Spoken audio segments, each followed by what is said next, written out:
इस सृष्टि से पहले की सृष्टि में नारद जी गंधर्व थे। एक बार ब्रह्मा जी के यहाँ कीर्तन हो रहा था। सब देवता और गंधर्व वहाँ कीर्तन करने आए थे।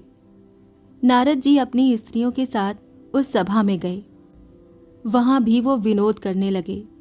ये देखकर ब्रह्मा जी ने उन्हें श्राप दे दिया, तुम अपने से बड़ों के सामने भी शिष्टता और संयम से न रहकर शूद्रों की भांति हंसी कर रहे हो, इसीलिए तुम शूद्र होकर संसार में जन्म लो।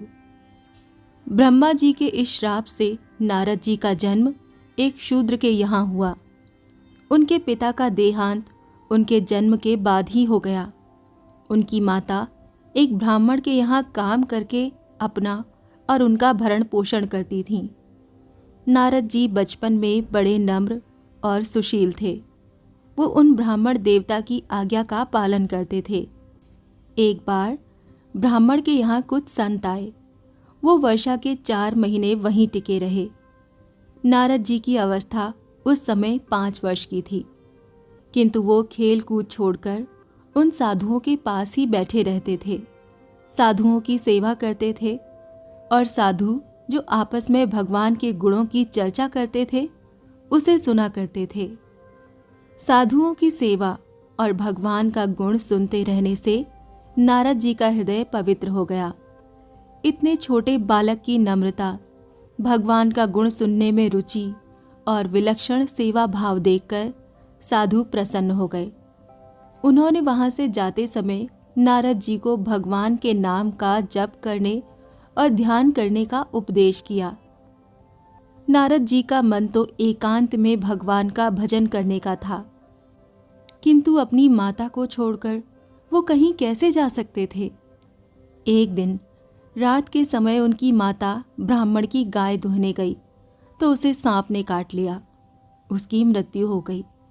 नारद जी को इससे दुख नहीं हुआ। उन्होंने समझा कि भगवान ने मुझ पर कृपा करके भजन का अवसर दिया है। वो वहां से अकेले ही चल पड़े। नारद जी 5 वर्ष के ही थे। उन्हें न नगरों का पता था, न ग्राम का, न रास्ते का।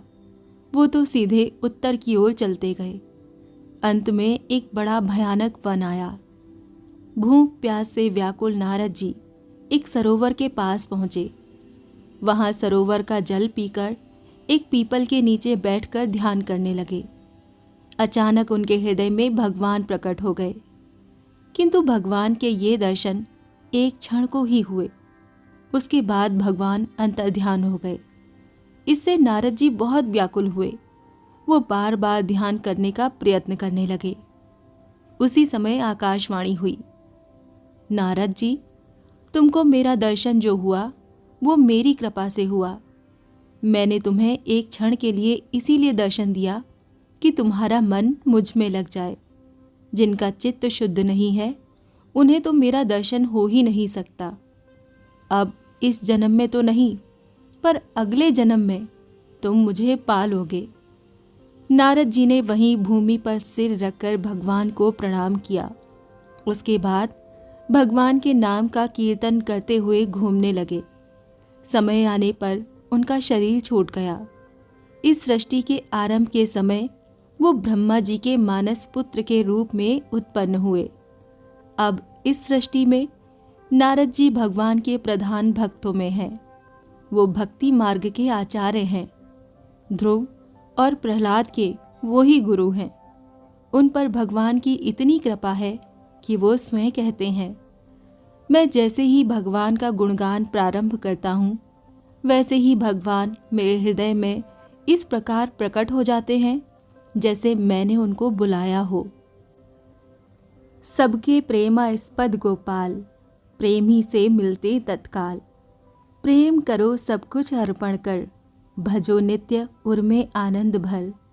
बढ़ता उदर सहज जितने पर, नर का हक है बस उतने पर। जो ज्यादा पर स्वत जमाता, निश्चय चोर दंड वो पाता। इससे सब कुछ हरि का जानो, अपने को नित्य सेवक मानो। मन में हरि को रखो निरंतर, सेवा करो नाम गा गा कर। कले में नहीं और कुछ साधन, श्री हरि नाम एक अवलंबन। हरि में ऐसा विमल प्रेम हो, उसमें ही सब योग क्षेम हो। प्रेम प्रतिक्षण बढ़ता रहता, किसी वेग में वो नहीं बहता। तब प्रियतम श्री हर को पाकर, बन जाता नर सहज सुखाकर।